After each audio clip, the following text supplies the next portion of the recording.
So now that we've practiced once finding means and standard deviations for a probability distribution, let's do it one more time and then we'll see some applications of that.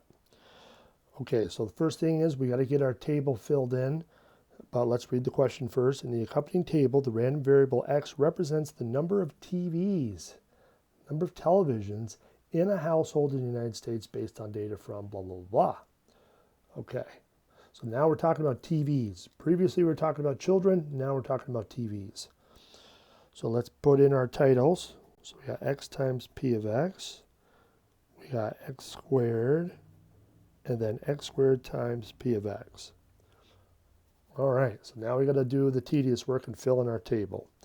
So we got 0, we got 0.15, 0.58,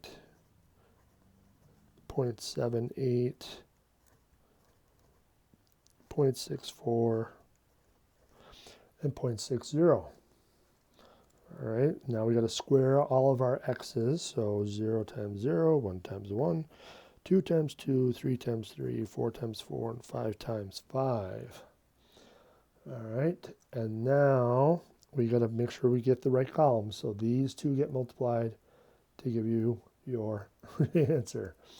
So 0 times anything is 0, times by 1, times by 4, times by 9. So what's that equal to? I can't think. 2.34 looks right.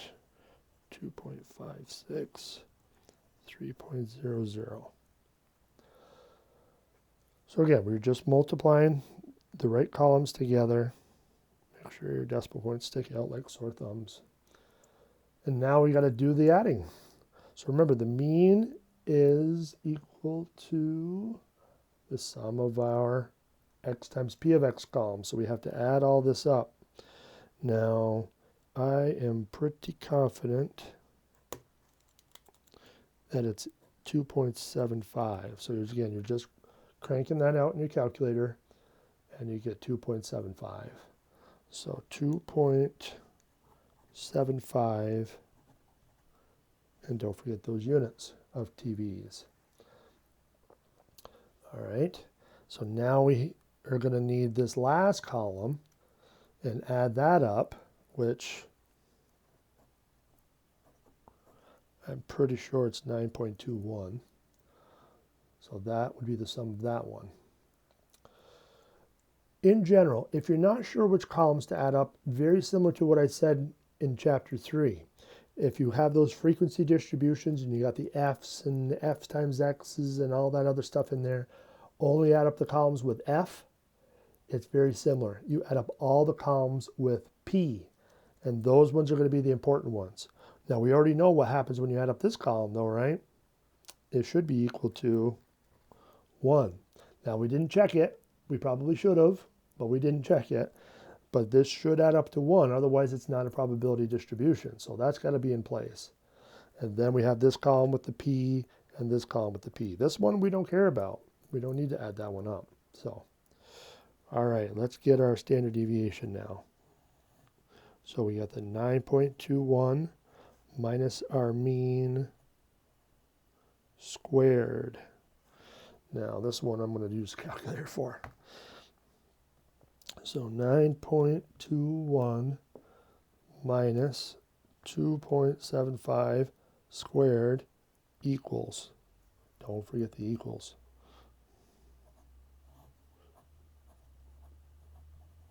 So that's that part of it, and then finally the square root. So a little hard to see, but 1.283549 and so on. Okay, and then make sure you round it consistently. Like I said, I like to use the mean as your guide. If your mean has two decimal points, then probably use two decimal points for your standard deviation. So 1.28 TVs. Not bad, right? So what do we do with it? Well, let's take a look at the next page. We have the range rule of thumb. Didn't you like that last time? The range rule of thumb. So we can look at significant values now. So we can identify those maximum and minimum cutoffs for significance. So remember, it was the mean plus 2 standard deviations for the max and the mean minus 2 standard deviations for the min. So if we have those, we can do some analysis. So use the range rule of thumb to identify a range of values from exercise 3B, which we just did, containing the usual number of televisions in a household. Based on these results, is having only one television in a household a significantly low number of televisions? Why or why not? Well, let's find those cutoffs. We got to find those min and max significant values. So the min is going to be, so we got 2.75 was the mean, minus 2 times 1.28.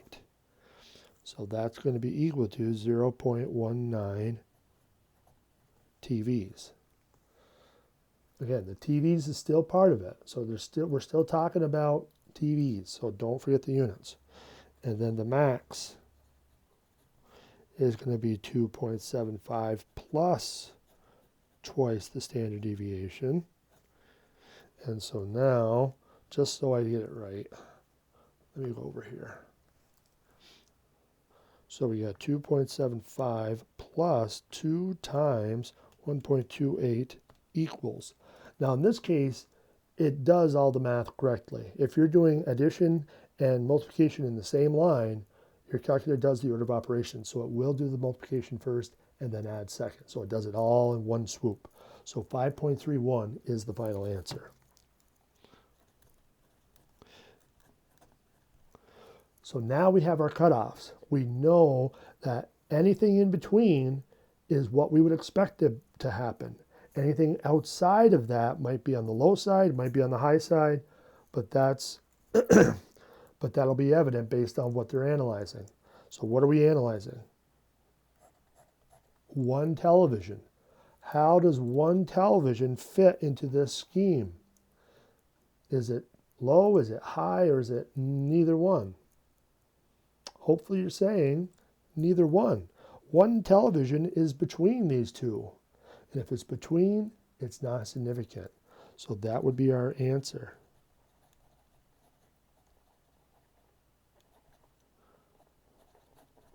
So it's not significant because 0.19 is less than 1 is less than 5.31. So it's right in the middle. Well, maybe not right in the middle, but it's between them. So what if I asked about 0 televisions though? It's not on here, but what if I asked about 0? 0 televisions would be low, right?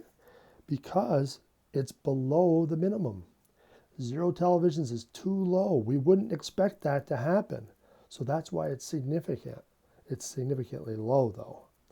If I said 6 TVs would be bigger than the maximum, so that would be high. That would be a high number of TVs for somebody to have in their house. You know, 0, most everybody has a TV, so that's why 0 is weird. If you don't have a TV, that's odd. So if you have 6 TVs, that's odd too. So, but anything between 1 and 5 TVs, yeah, I would expect that to happen. So that's the way you have to think of it with the range rule of thumb and significance. Now, we can analyze significance a different way, but we can do so with probabilities. Now, I'm going to save this for the next video. So we'll see you in just a minute.